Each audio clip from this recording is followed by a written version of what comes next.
Goeiemôre, is goed om jou weer te sien vanoggend en ek hoop jy het 'n geïnspireerde week sover en ook vanoggend wil ek jou inspireer deur hierdie wonderlike geskenk wat Jesus vir ons bewerk het. Eerstens verhouding en gister het ons spesifiek gepraat oor hierdie wonderlike verhouding van die ewige of die geskenk van die ewige lewe.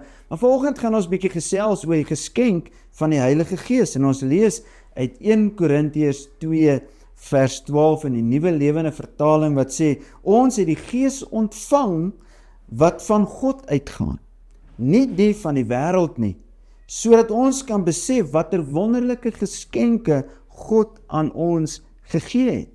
Nou, die Heilige Gees as geskenk kom gee vir ons die vrug van die Gees. Vanoggend net so 'n bietjie stil staan by die vrug van die Gees, want waarom sal ons die Gees wil hê, die Heilige Gees wil hê? En die antwoord is, dit is uit die hemel en gee my die karakter van die Vader wat die vrug van die Gees is. Nou, ons kan uit onsself uit probeer om die vrug van die Gees, wanneer ons Galasiërs 5 vers 22 lees, te probeer uitleef.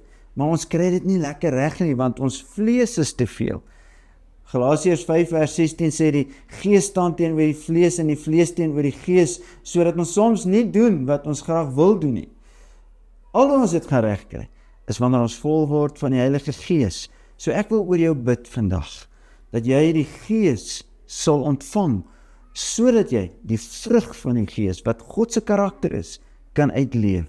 Kom ons bid saam. Onse wonderlike Vader, dankie vir die geskenk van die Heilige Gees.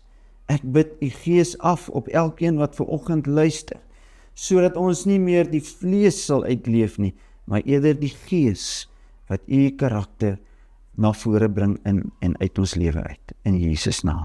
Amen. Sien jou môre.